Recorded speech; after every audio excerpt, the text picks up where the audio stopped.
had. But they can't do it without you. And so may you take this envelope and may you give one time tonight, or may you give monthly. We need you, and we cannot do it without you. So please support the ministry of FCA. Let's put our hands together for FCA one more time.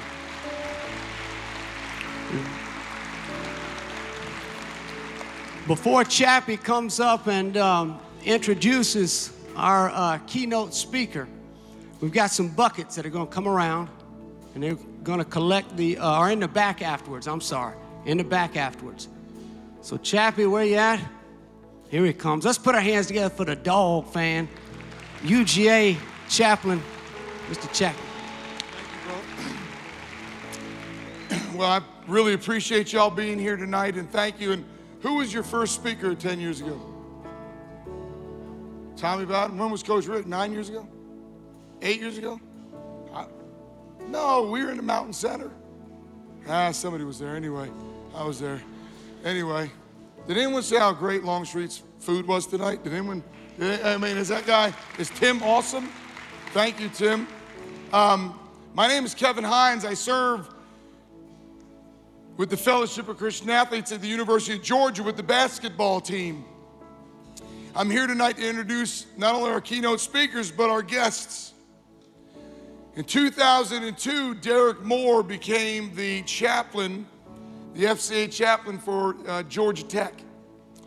And I arrived on campus in 2001, and everybody talking about hating Georgia Tech. And I said, listen, man, I don't hate nothing but the devil and sin.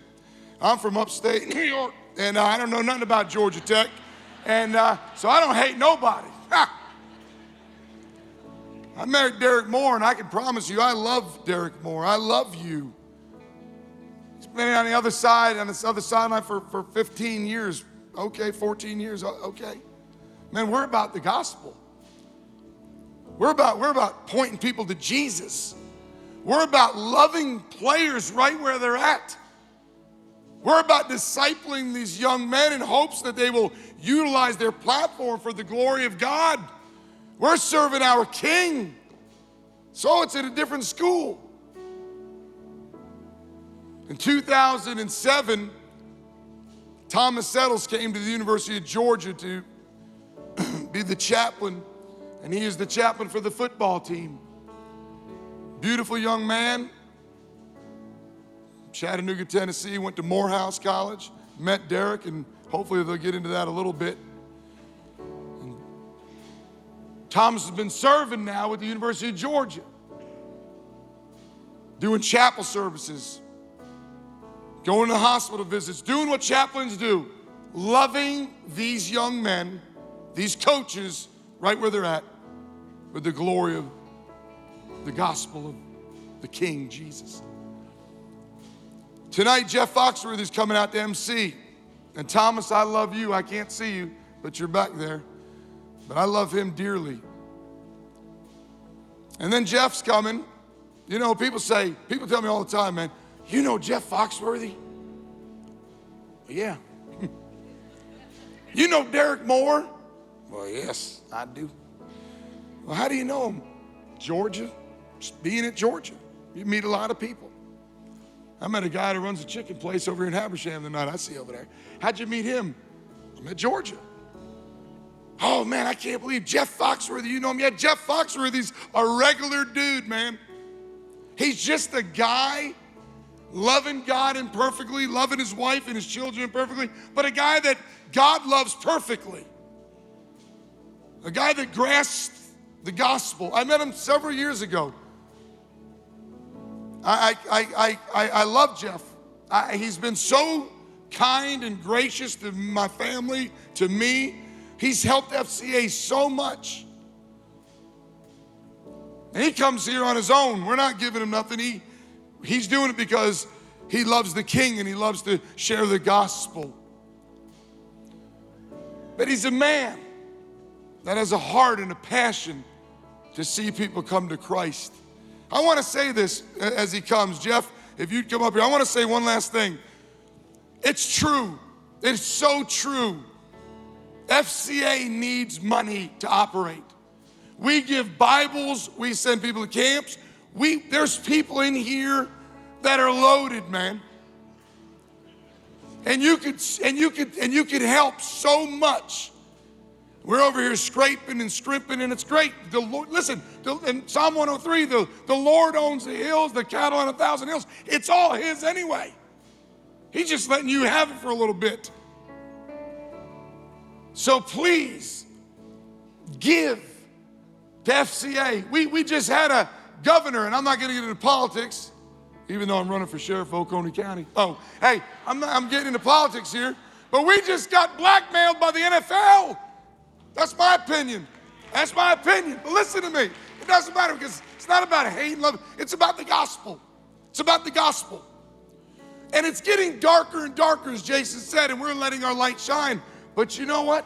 The fact of the matter is it costs money to share the gospel, to get them to camps, to put Bibles in their hands. It does. Plus, we need to eat too. But anyway, ladies and gentlemen, please welcome Jeff Foxworthy.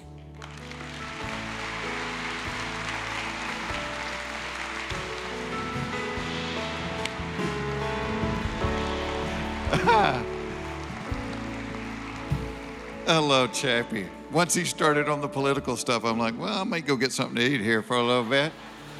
How are you?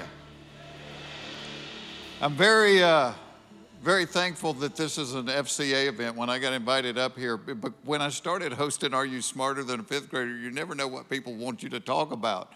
But because I do that show, people think I'm a lot smarter than I am. And I'm like, no, I'm not Alex Trebek. They give me the answers on a blue card. We had a lady one night, she had a second grade grammar question. It was something about an antonym. And she said, oh, I remember there were homonyms and synonyms and antonyms. She said, I can't remember the difference in them. Can you use it in a sentence? My antonym came over for Christmas dinner. It was like, I don't know very much. And it's funny because now my kids, I have a daughter that graduated from UGA, and I've got a younger daughter that's at Auburn right now, majoring in advanced tick removal down there. So I'm kidding. It's just regular tick removal, and but it's so funny with them these days because like they think, and it's like a lot of the young people think you don't even have to study things anymore. My kids are like, Dad, if you need to know something, you just Google it. And to a point, they're right, because, you know, us older folks, when we were growing up, if we were watching TV and somebody would go, what was that guy in? You'd go, he looks familiar. That was it. Now you're watching TV, somebody goes, what was that guy in? Somebody goes, he was the janitor on Joey. And I try to tell my kids, I said, yeah, there's a ton of stuff you can learn from Google, but there's a lot of stuff that you only learn through living life. You learn it the hard way. I call them the facts of life.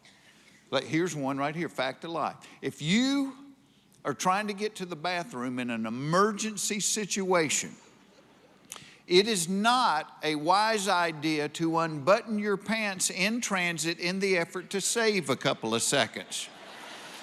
Because the muscles that guard the floodgates will interpret the unbuttoning as the signal to abandon their post, and the 2 seconds you saved on the button are nullified by the hour and a half you spend mopping and doing laundry. And Google won't tell you that. You learn that one the hard way. Fact of life, out of all the cereals, Captain Crunch is the most time intensive. Here's what I'm talking about. You eat it too soon after you pour the milk on, you will rip the roof of your mouth to shreds. You wait too long after you pour the milk on, the captain will put a film on your teeth a wire brush can't get rid of. Last but not least, fact of life. Women always have more questions than men have answers to. Give you a great example of this. About 6 months ago, I get a text one day. The text said, please pray for Tom. He was in a bad wreck. So I go and find my wife in the kitchen. I said, hey, I just got a text. It said, please pray for Tom. He was in a bad wreck. She said, was he driving? I said, I don't know. I just got a text that said, please pray for Tom. He was in a bad wreck. Were Carol and the kids in the car with him? I don't know. I just got a text that said, please pray for Tom. He was in a bad wreck. Were the people in the other car hurt too? I don't know. I just got a text that said, please pray for Tom. He was in a bad wreck. What hospital did they take him to? I don't know. I just got a text that said, please pray for Tom. He was in a bad wreck. She said, you don't know anything. What do you know? I said, I know you need to pray for Tom. He just got a text that said he was in a bad wreck. I'm not holding anything back. That's all I got. So I'm glad I don't have to share wisdom tonight, because sharing your faith is easier. It's I was very sad when Coach Rick took off for Florida, because I turned to my wife and I said, now this means John Smoltz and I have to do every FCA banquet in Georgia. When it was Coach, we were on a 3-year rotation, but now it's a 2-year rotation. But I love FCA. You know, I was one of those kids that was real lucky. I got saved when I was 7 years old. But FCA was kind of my first exposure that Jesus wasn't just a Sunday thing, that it could be an everyday thing, because I played and really excelled at just about every sport in high school. And so, well, you could probably just look at me and figure that one out. But it was, you know, it made it cool. You know, it made it cool, because I remember being that age. That's the important thing to you, is you want to be cool. And then one of the biggest takeaway message I had from Easter Sunday was, somebody said at the end of it, they said, the resurrection ought to make us courageous. It ought to make us brave. Because the biggest thing the devil had to hold over us was death. And he was like, he walked out of that tomb. We should be brave. And it's a lot easier to say that when you're 57 years old than when you're 17 years old. But I wish I had my 17-year-old body with my 57-year-old brain. Because it ain't so hard to be brave now, you know, because I don't care.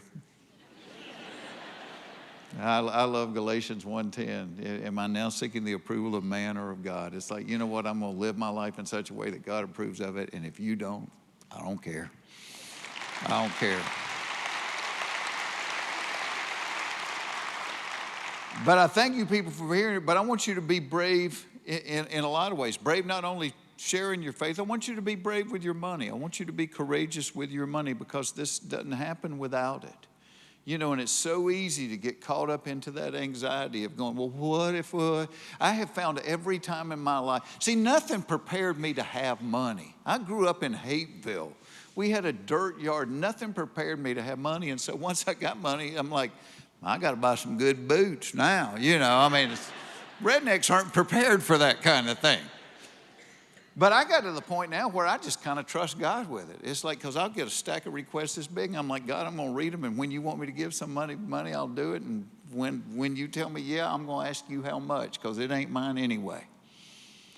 I want you to be courageous with your money. Because I've never found when I gave to the point that I thought it was going to hurt, it never hurt. For some reason, there was always enough there. And so, and man, it's a dark place we live in. You know, Jason was saying, it's a dark world we live in. And it is a chance for us to shine bright. And it is a chance to go, man, there's something different about you. And you go, yeah, there is. You want to know what it is? I'm happy to share it with you. So give you a little background. This is when they told me this idea, I thought it was pretty cool, because I remember growing up, it was always called good old-fashioned hate, Tech in Georgia. And I'm kind of a mutt, surprise. But I grew up a Georgia fan. My granddaddy loved Georgia, so I grew up a Georgia fan. Always listened to the Georgia Bulldogs. But I went to Tech because I didn't have any money and I had to live at home, and Tech was close. I could drive to Tech every day, and I worked in a grocery store, which is how I paid for college. So Tech people get real upset with me when they find out I'm a Georgia fan, and I'm like, sorry. But I mean, I love them both, and I love what happens at both places. So, and I think it's cool. So can we bring his Derek? I don't know if Derek's out. Come on up, Derek. From Georgia Tech, Derek Moore. From Georgia, Thomas Settles. Come on out, guys. I'm gonna let you guys. I actually want to see y'all hug each other. Come on now. There we go. Oh. Yeah, oh, that's a beautiful thing. So I'll start with you, Derek. Give everybody a brief history of how you ended up at Georgia Tech with FCA. Well, nearly 15 years ago, I was really honored to been a part of a group that actually was searching for a team chaplain for the football program at Georgia Tech. It was actually when Chan Gailey was hired to be the head football coach there. And a gentleman by the name of Sid Calloway, an FCA staffer over in the Stockbridge area. Oh, great crew cut. I always want to touch Sid's crew cut. That's right. Yeah. Well, Sid and I are obviously very close, but Sid made a recommendation as they were searching for potential candidates for the position. There were 5 people that they had interviewed, and I wasn't the first. So I was the last, to be completely honest with you. And I went before a committee and certainly met Chan Gailey, and I actually was at Morehouse College in Atlanta. And Thomas and I think we might share some of that as our background goes even further. And in that whole experience, went through a process, but more importantly, it was the hand of God that made it possible to be able to come to Georgia Tech and serve as we have. So I think, generally speaking, that's really how I arrived there. And you know what? Another thing you can't Google that I learned, another fact of life, and I'm sitting here, look at Derek. 100% of the black guys that shave their heads look really cool. 50% of the white guys that shave their heads look like they just murdered their parents.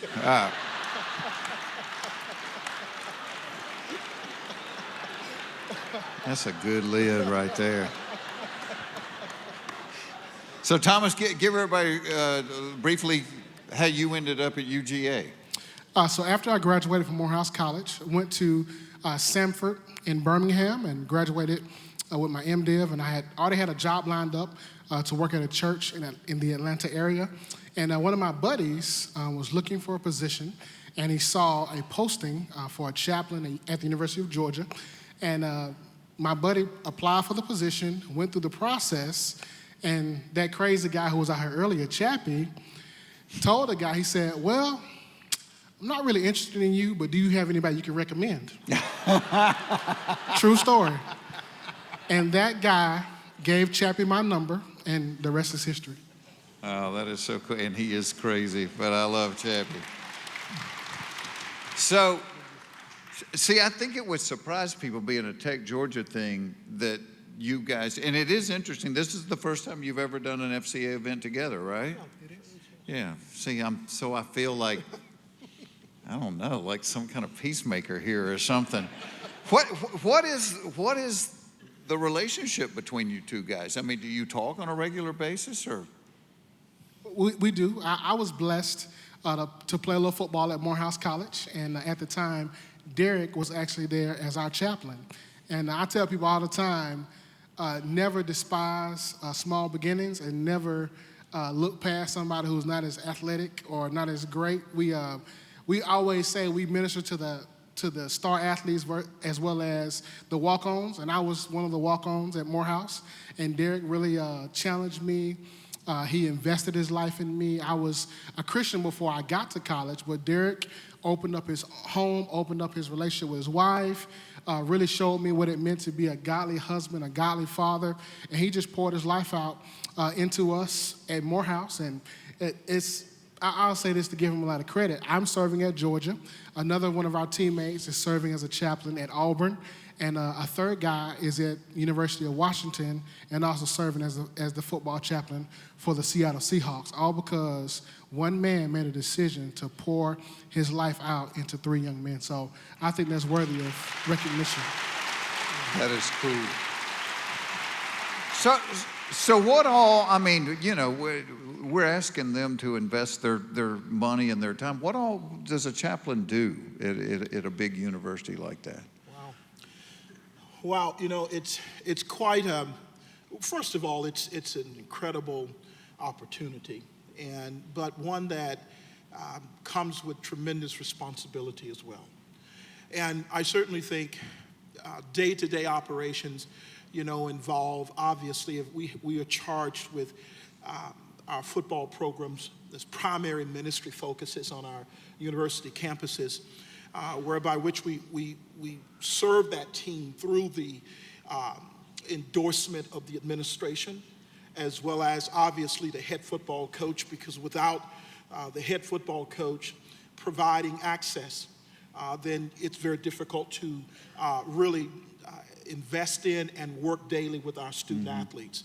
And certainly, you know, our administrations, both at the University of Georgia and Georgia Tech, obviously gets the importance and the value of it. And so on a daily basis, we're given the opportunity to be a presence, number one. I think to be there is to be there. And to be there when no one else wants to be there. And to be there when it's hard to be there. But to be there because our Savior is there. And as a result of that, everything else happens simply because I said in a quote nearly 15 years ago, I don't drive to the Institute for brick and mortar, but I come there for flesh and blood. And through those nearly 15 years, we've been able to serve, we've been able to provide ministerial opportunities that only God can cause to happen, through being there day and night, to being there for the difficult times when family members are having difficult crisis, and the student athlete who's 18 to 22 years old, they're just kids and have very few life experiences, and we get to come underneath them and provide every aspect that ministry really what it really means to be in ministry. And that's a plethora of things, and we don't have enough time to cover them all. But I think it starts with being a presence. Well, and it's interesting that you say this, because you hear middle school coaches and you hear high school coaches. Well, I mean, the ministry really is relationship.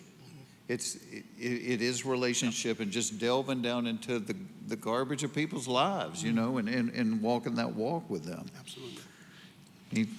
And I'll just add that coaches on the D1 level are not more special or more significant than the high school level, but I think the expectations and the demands are through the roof. And to be honest, our coaches are paid to focus on X's and O's. And for us, we have the privilege to focus specifically on hearts and souls. So our job is not to coach them up. And although we help, we provide instruction, we serve, but our main focus is to invest in them spiritually, with the ultimate goal that we want to see guys not just pray a prayer, but we want to see a life transformed. We want to, like, what we talk about is preparing a guy for life. What Derek did for us at Georgia Tech, at Morehouse, helped me be a husband, a father, helped me be a pastor now. So for us, we're not just focusing on 4 years, we're focusing on them after school. We do weddings, we do baby dedications, we do funerals. We are there for the rest of their lives. And it's a true privilege and an honor to be able to serve in such a great capacity on the campus. Jeff, can I go back one statement? Thomas mentioned that I was there at Morehouse to serve and to help him, and he mentioned that I opened up a relationship with my wife with him. We didn't do that.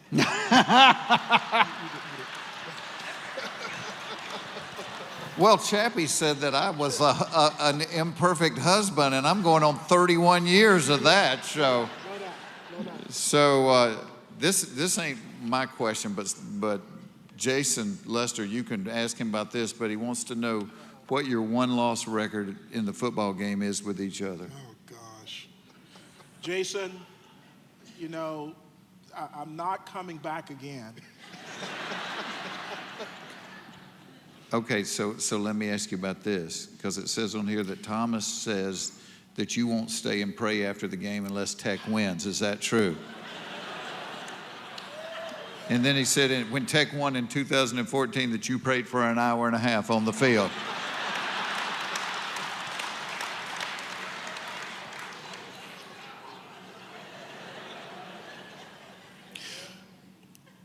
You know, Jesus loves everyone. He loves us all. He loves us. Now, and your daughter is about to go to UGA, right?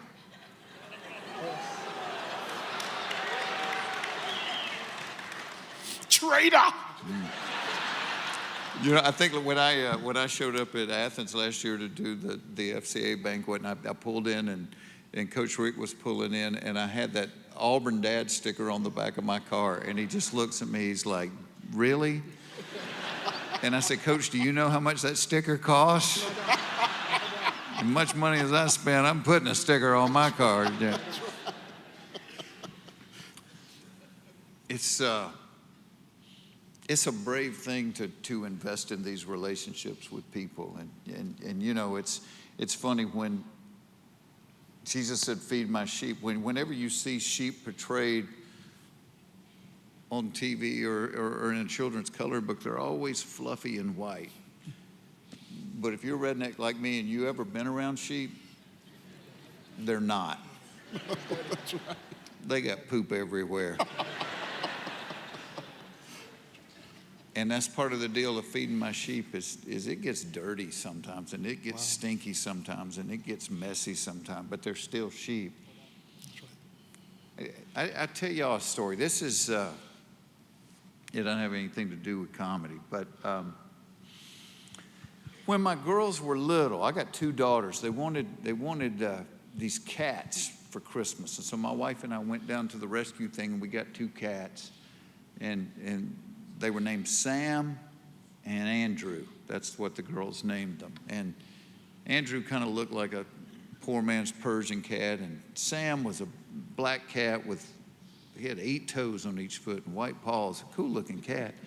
But when we got them for them on Christmas, Andrew just immediately let them do anything they wanted to him. They'd put him in a baby buggy and put clothes on him. He'd just sit there looking, you know, he's like, well, this is better than the rescue center, and you know. But Sam, as soon as we let him out of the cage, he ran under the dresser and he wouldn't come out. You couldn't coax this cat out from under there. And you're like, man, what did somebody do to this animal? And he would stay there all day long, and the girls were getting frustrated because they couldn't play with him. And this went on for like the first 2 weeks that we had him. And my wife finally looked at me and she goes, this is ridiculous. No, you know, this animal's in misery and the girls can't enjoy him. She said, you need to take him back to the rescue place. And so I drag him out from under the thing and I put him in a crate. And she's like, can you take Jordan, who was our oldest daughter, with us? Jordan's probably about 3 or 4 years old. So I got her buckled in the back. I got this cat in the crate, and I'm driving down the road. And my daughter goes, where are we